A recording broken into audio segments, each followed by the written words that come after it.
Então, boa noite a todos os irmãos e irmãs. Que sejamos todos bem-vindos a esta casa de reflexões, de orações.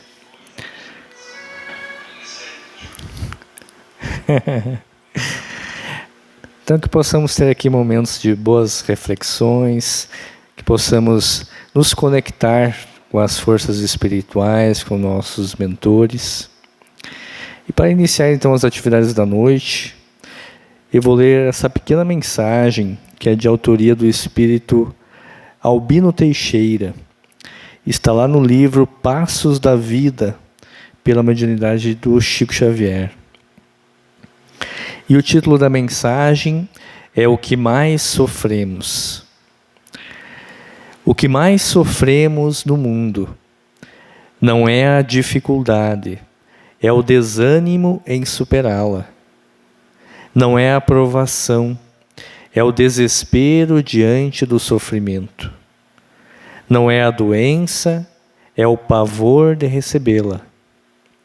Não é o parente infeliz, é a mágoa de tê-lo na equipe familiar. Não é o fracasso, é a teimosia de não reconhecer os próprios erros. Não é a ingratidão, é a incapacidade de amar sem egoísmo. Não é a própria pequenez, é a revolta contra a superioridade dos outros. Não é a injúria, é o orgulho ferido. Não é a tentação, é a volúpia de experimentar-lhe os alvitres. Não é a velhice do corpo, é a paixão pelas aparências. Como é fácil de perceber, na solução de qualquer problema, o pior problema é a carga de aflições que criamos, desenvolvemos e sustentamos contra nós.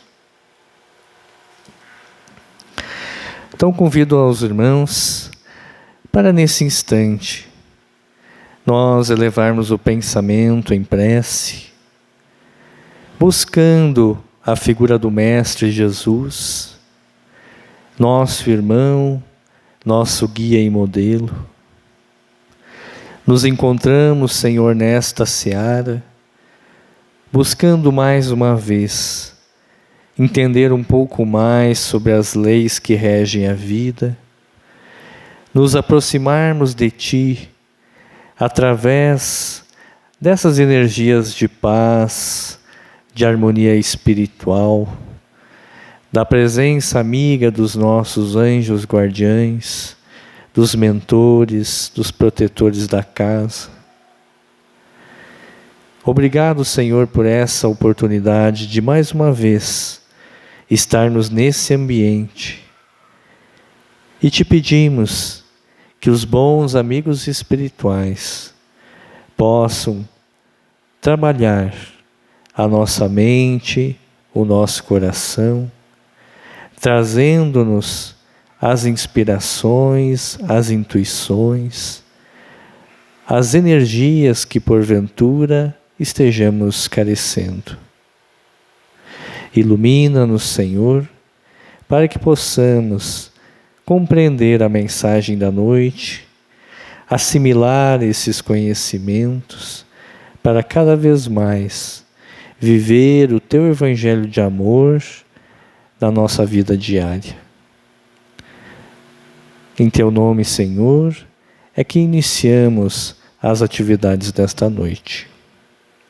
Que assim seja. Então, meus irmãos, para a noite de hoje, nós vamos trabalhar um pouco sobre o tema da lei de causa e efeito. E o título preparado para o que vem por aí, às vezes é um título provocativo para que a gente possa fazer essa autoanálise, essa reflexão, porque nós sabemos que a Terra está em processos de transformação acelerada, mudança de estágio evolutivo. E a pergunta que se faz: estamos preparados para usufruir deste mundo novo, um mundo com menor cargas de aflições, de sofrimentos? Ou será que ainda estamos como aqueles alunos repetentes, aqueles alunos que não são dedicados ao aprendizado e que na hora das provas se sente incapacitado para responder corretamente às questões?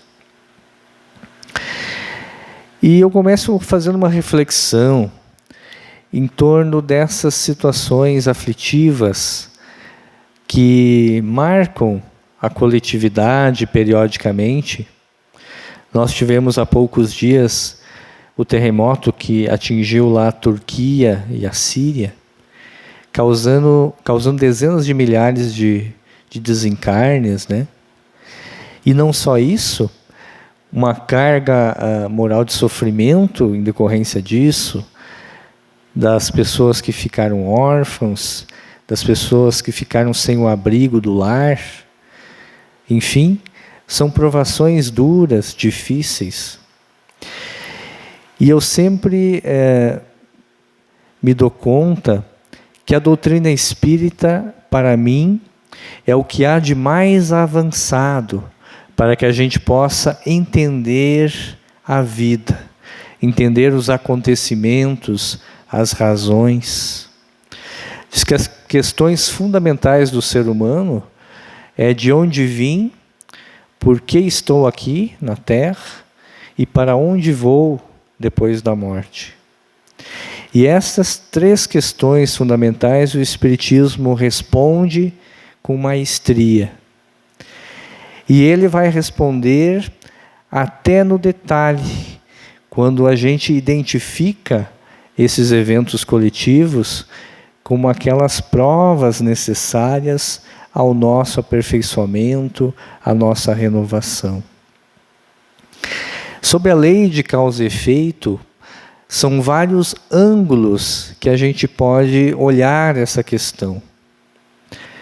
E a gente vai trazer aqui alguns ângulos diversos, como uma espécie de um quebra-cabeça, para que nos auxilie, para que a gente comece a olhar o noticiário, consiga olhar esses eventos com tranquilidade, com serenidade, né? Com um olhar espiritual. Uma primeira reflexão sobre a lei de causa e efeito é que nós estamos aqui na matéria sujeito às leis que regem o mundo físico. E para usar o mesmo exemplo desse terremoto que causou uma grande devastação lá na Síria e na Turquia, em 2015, em 2011, houve um grande terremoto também no Japão. E esse terremoto causou um tsunami posterior. E a grande maioria dos desencarnes foi por conta do tsunami. Porque, em função do terremoto, propriamente, as estruturas físicas dos prédios, das construções japonesas, são mais preparadas e puderam assimilar o choque do abalo sísmico. Quando a gente olha, então, para a Turquia e para a Síria, com aquela devastação grande, essas construções não tinham o mesmo nível de segurança, de capacidade de construção. Então a gente tem que ver que grande parte das dificuldades que chegam até nós, grande parte são consequência apenas da nossa falta de previdência, da nossa falta de capacidade de agir respeitando as leis que a matéria tem. Se você constrói uma casa à beira de um rio e vem uma grande quantidade de chuva em pouco tempo, o que vai acontecer? Esse rio vai subir o seu nível e vai alagar ou vai destruir a sua residência. E vai acontecer sempre desta forma. Não é um castigo divino, é uma consequência natural de um evento natural. Na medida que nós coletivamente evoluirmos, usando o intelecto, respeitando as leis da natureza, nós vamos diminuindo essa carga de aflições que nós sofremos por falta de bom senso, por falta de utilizar os recursos que nós já sabemos que existem. Mas Jesus vai nos dizer então que a cada um segundo as suas próprias obras. E essa eu acho que é a frase mais importante da noite. Se a gente retornar para os nossos lares e um familiar perguntar: o que foi falado lá no centro espírita nessa noite? O rapaz falou sobre uma frase de Jesus, que a cada um segundo as próprias obras. Tudo aquilo que chega no nosso caminho e que independe da nossa vontade, do nosso esforço, para o bem e para o mal, decorre do nosso caminho evolutivo, que às vezes não é nesta experiência reencarnatória, mas do nosso passado. Mas tudo está certo. O pinguinho está bem certinho em cima do i. Deus não erra o endereço dos desafios, dos problemas, das aflições. Cada um de nós vai enfrentar tudo aquilo que está de acordo com os nossos compromissos existenciais.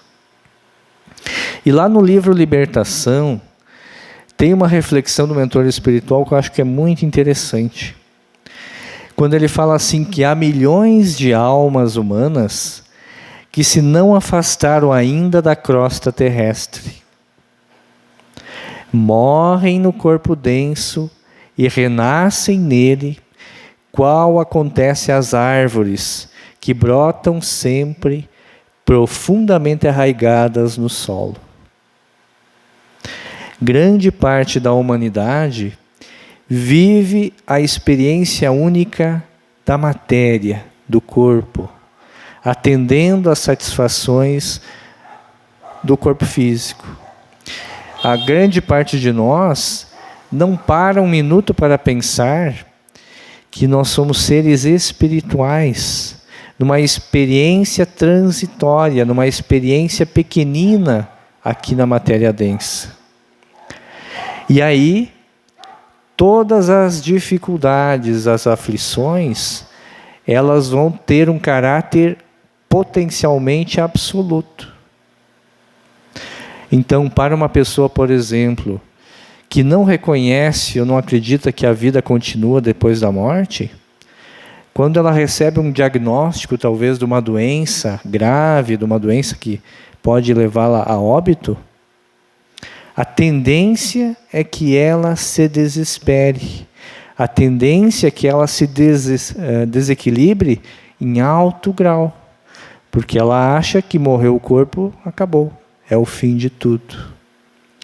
Se, ao contrário, eu reconheço que sou um ser espiritual, estando aqui na matéria, visando o meu aperfeiçoamento, e vem um certo diagnóstico nesse sentido, na pior das hipóteses, entre aspas, que eu desencarne, eu sei que eu não morrerei. Eu sei que reencontrarei pessoas que eu amo e que talvez já estejam na pátria espiritual. Eu sei que Deus providenciará um lugar para que eu dê seguimento às minhas experiências, à vida num outro patamar. Então, grande parte da humanidade está tão fixada nas coisas da matéria que não tira a cabeça para fora da água para tecer reflexões, para tecer objetivos que visam atender ao espírito imortal e não o personagem que está brevemente aqui no plano físico. E interessante, lá no livro Nosso Lar, tem uma parte lá em que o espírito André Luiz, que ele está compreendendo, está identificando como é essa cidade espiritual chamada Nosso Lar, e ele está conversando com Lísias, uma espécie de tutor, de orientador. E aí, nesta época, eclodiu a Segunda Guerra Mundial. E essas informações repercutiram na cidade espiritual.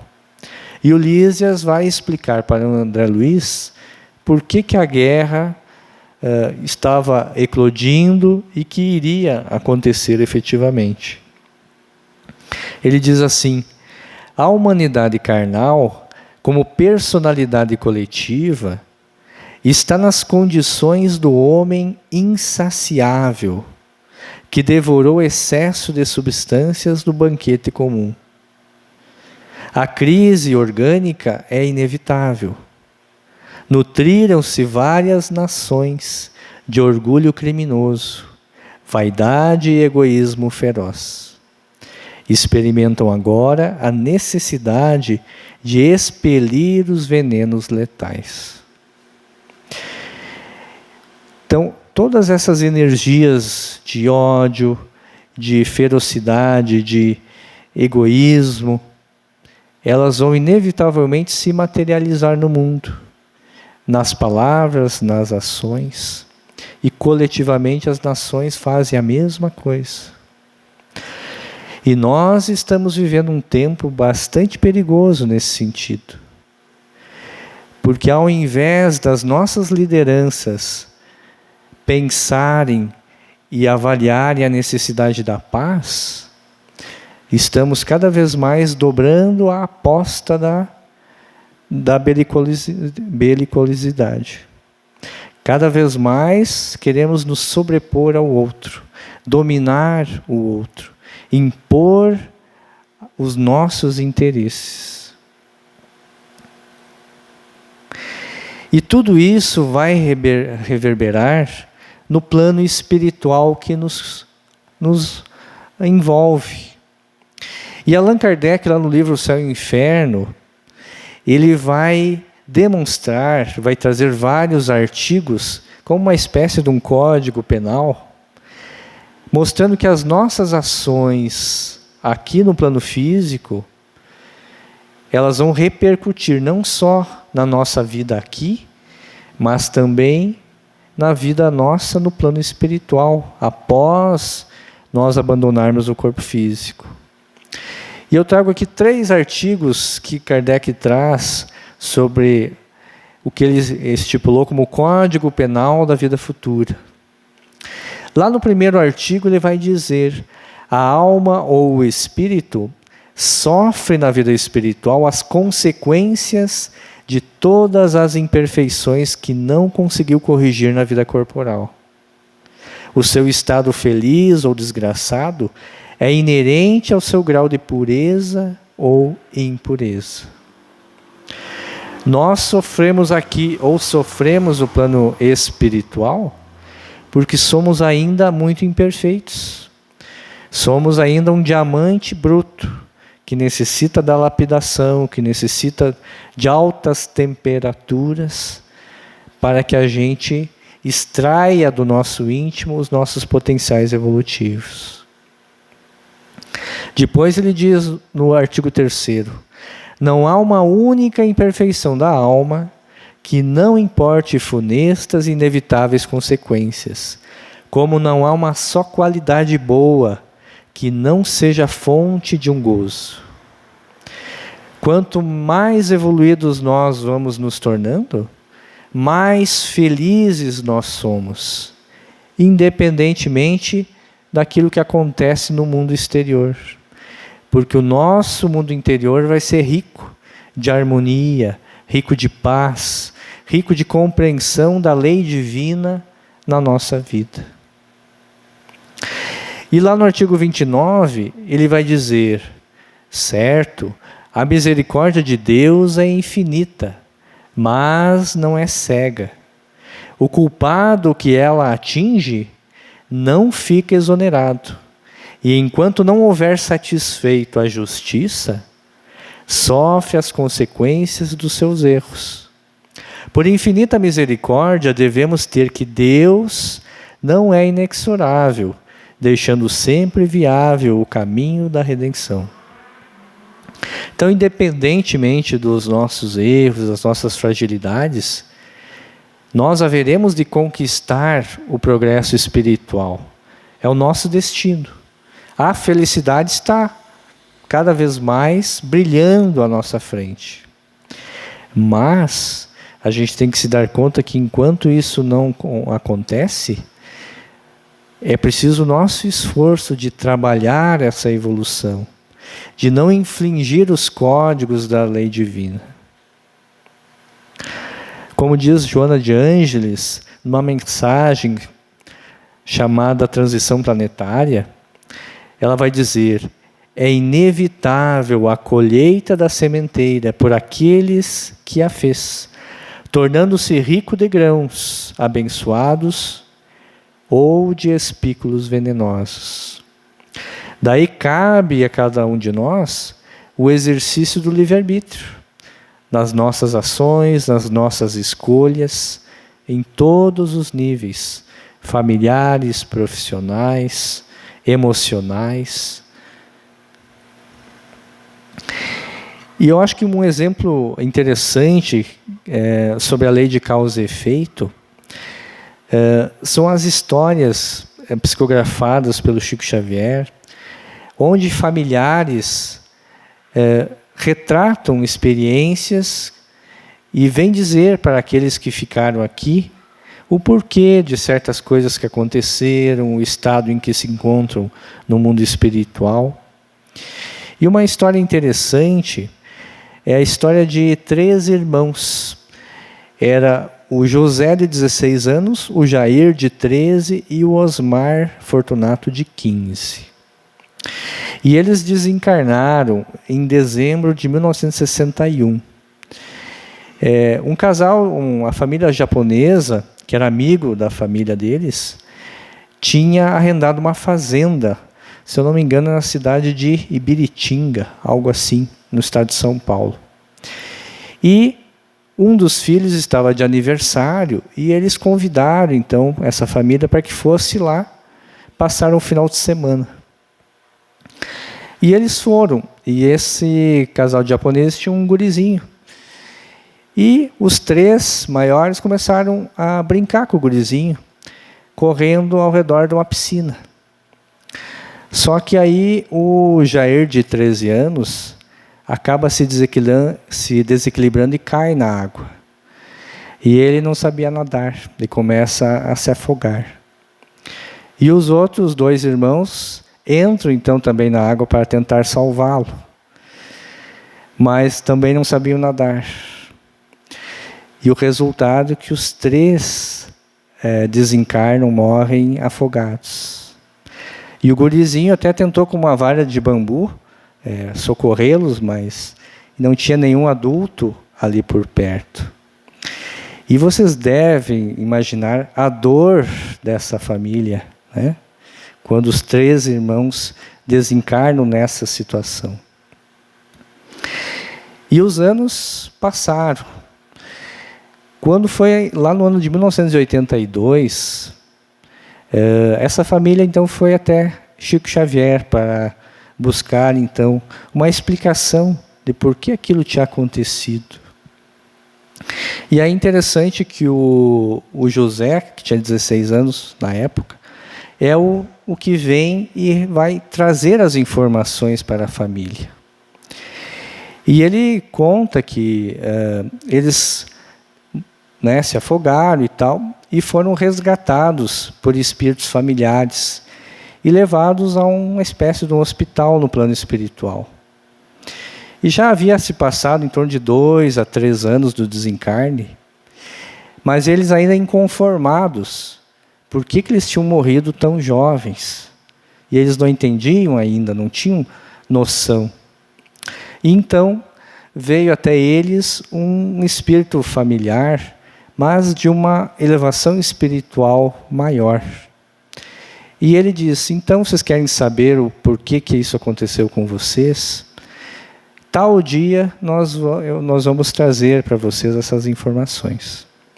E no dia combinado, esse espírito leva os 3 para uma igreja lá nessa cidade onde eles desencarnaram. E estava acontecendo naquela igreja um evento espiritual, onde muitos soldados fardados estavam ali numa espécie de uma assembleia. E quando eles chegam ali nessa assembleia, ele começa a rememorar o passado espiritual. E ele vai se ver, ele e os 2 irmãos, como soldados na Guerra do Paraguai. E depois de umas batalhas marítimas, eles começaram a afogar as pessoas, mesmo aquelas que não tinham nenhuma relação com a situação, com o conflito. E tinha uma certa satisfação dizendo que na guerra tudo é guerra. E eles retornam então como soldados endividados ao plano espiritual e pedem aos espíritos para reencarnarem e passarem por essa experiência que eles haviam infligido a outras pessoas. E aí é interessante o final quando ele diz, narrando aos familiares: fique, porém, esta informação para os queridos pais e para os irmãos queridos, a fim de que todos saibamos que a injustiça não é de Deus e que os nossos sofrimentos e provas se efetuam a pedido de nós mesmos, para que a nossa vida espiritual, a única verdadeira, se torne mais aceitável e mais ajustada às leis divinas que a todos nos regem. Certas coisas que às vezes nos acontecem que a gente não entende, tenhamos a paciência, porque um dia, no plano espiritual, a gente vai ter a oportunidade de reler as nossas fichas reencarnatórias, os nossos compromissos, e a gente vai perceber que nos mínimos detalhes, Deus vela pelos nossos destinos, pelo nosso aperfeiçoamento. Sobre a lei de causa e efeito, há um outro ângulo interessante que é preciso a gente trabalhar. Lá no livro Nosso Lar, numa outra etapa, o André Luiz, juntamente com uma senhora, vão conversar com um mentor espiritual Clarencio. O André Luiz desejava assumir uma tarefa na medicina, lá na colônia espiritual, e tinha uma senhora que ela solicitava a permissão para vir aqui ao plano físico a auxiliar os filhos. E aí é interessante que o mentor Clarencio pergunta para ela: quantos bônus hora poderá apresentar em benefício de sua pretensão? Bônus hora era uma espécie de moeda que é reflexo de uma hora de trabalho em favor da colônia. Quanto mais você trabalhava, mais bônus horas você angariava. Vamos dizer que é o salário daquela colônia. E ela vai demonstrar que tinha pouquíssimas horas de trabalho, mesmo já estando há alguns anos por lá. E ele começa a narrar: eu te botei em tal setor, mas lá tinha pessoas assim, assim. Aí eu te coloquei no setor tal, mas lá não sei o quê. Ela só reclamava, mas não tinha ainda despertado em si o espírito de serviço, de trabalho no bem, de servir a comunidade. E então ele diz: se você quer que seja atendida em alguma demanda, primeiro você deve cumprir com os teus deveres. E é como diz lá o Emmanuel: o dever respeitado e cumprido é o caminho justo para o direito de crescer com Jesus, no serviço da felicidade geral. É verdade que a gente fala muito em direitos, né? E é certo, há muitos direitos que devem ser respeitados.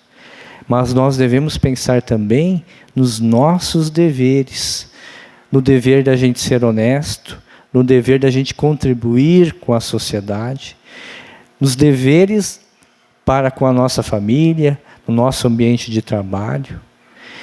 Porque a lei divina, ela é fruto do mérito. Planta para depois colher, e não o contrário. Então, como diz lá o Miguel de Cervantes, aquele escritor de Dom Quixote, elimine a causa e o efeito cessa. Se nós cometermos os mesmos erros, nós vamos sempre recolher o mesmo resultado, que é indesejado. Então nós precisamos estar constantemente atentos às nossas ações, aos nossos desejos, para ver se esses desejos estão de acordo com o bem, de acordo com o que é melhor para todos nós. E Joana vai dizer que na mente está a chave para que a gente opere a grande mudança em nós mesmos. Quando a gente domina a nossa mente, os pensamentos eles vão ser canalizados em sentido edificante, dando lugar a palavras corretas e a atos dignos. E esse é um grande desafio, porque inevitavelmente a gente escorrega e os nossos pensamentos, a nossa mente, entra em desarmonia e a gente deixa de estar capacitado para discernir o melhor pensamento, a melhor palavra, o melhor ato. Então, o indivíduo que se renova moralmente, ele contribui de forma segura para as alterações que se vêm operando no planeta. Uma vez perguntaram para a Madre Teresa por que ela fazia todo aquele trabalho de caridade, porque aquilo, na verdade, era uma gota no oceano. E ela disse, é verdade, é uma gota no oceano, mas sem essa gota, o oceano seria menor. Então, nós precisamos fazer a nossa parte naquilo que a gente espera de melhor no mundo. O mundo vai se renovar quando nós, individualmente, nos renovarmos internamente. E aí o caminho é trabalhar no bem. E Emmanuel nos fala, trabalhemos por Jesus, ainda que a nossa oficina esteja localizada no deserto das consciências. Às vezes a gente tem essa impressão que a massa humana está preocupada com carnaval, com futebol, né? Está preocupada com coisas que não são profundas no sentido existencial. A maioria de nós está vivendo o dia a dia sem muita reflexão. E às vezes a gente se sente um pouco deslocado em algumas situações. Mas perseveremos no bem. E demonstremos na nossa vida todos esses valores e conhecimentos que o Espiritismo cristão nos traz. Porque isso é o que é fundamental. E para finalizar, esse pequeno trecho de uma mensagem do Espírito Bezerra de Menezes, quando ele diz, iniciada a grande transição, chegaremos ao clímax e na razão direta em que o planeta experimenta as suas mudanças físicas, geológicas, as mudanças morais são inadiáveis. Que sejamos nós aqueles espíritos espíritas que demonstremos a grandeza do amor de Jesus em nossas vidas. Esse é o convite diário que a espiritualidade nos faz. Talvez o futuro nos reserve espinhos bem difíceis de serem trabalhados. Talvez a humanidade, para que ela evolua, tenha que sofrer provas duras, difíceis. Mas nós que sabemos o que sabemos, nós que conhecemos Jesus, que conhecemos os valores espíritas, nós não vamos nos desesperar por nada. E ao contrário, vamos nos manter equilibrados, vigilantes e capacitados para auxiliar no bem aonde estivermos. Assim é o que se espera, né? Meus irmãos, vamos nesse instante então novamente elevarmos o nosso pensamento em prece, te agradecendo, Senhor, por esses momentos em que nos encontramos nessa seara de paz.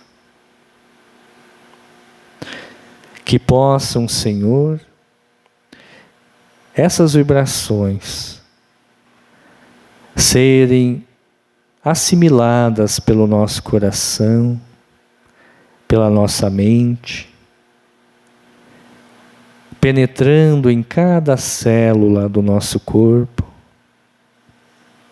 retirando, destruindo todo e qualquer miasma escuro, qualquer energia desequilibrante, e deixando no lugar uma vibração luminosa, uma energia de paz, que possam, Senhor, os mentores espirituais chegarem aos nossos lares, aos nossos familiares, também levando essas vibrações de saúde material e espiritual, como também aos nossos ambientes de trabalho, para aquelas pessoas que nós sabemos estarem passando por provações, por dificuldades maiores, que os médicos espirituais possam levar o lenitivo, a energia necessária, a intuição para o bem, para que possam renovar-se internamente, cultivando maior soma de alegria, de esperança, de fé, na certeza de que o Teu amor nos prepara caminhos cada vez mais floridos, mais felizes. Obrigado, Senhor, por todas essas bênçãos que recebemos nesta noite e por todas as bênçãos que diariamente chegam até as nossas mãos. Ilumina o nosso olhar para que saibamos compreender todas essas benesses, frutos da Tua misericórdia, do Teu amor. Pai nosso que estais em toda parte, santificado seja o vosso nome. Venha a nós o vosso reino. Seja feita a Tua vontade, tanto na terra como no céu. O pão nosso de cada dia nos dai hoje. Perdoa as nossas ofensas, assim como perdoamos àqueles que nos têm ofendido. E não nos deixes cair em tentações, mas livra-nos de todo o mal. Pois Teu é o reino, é o poder e a glória. Santíssimo Deus e Pai Celestial.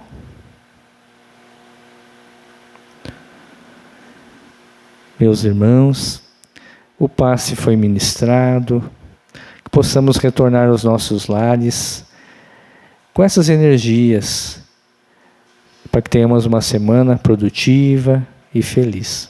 Muita paz, muita luz, até a próxima semana.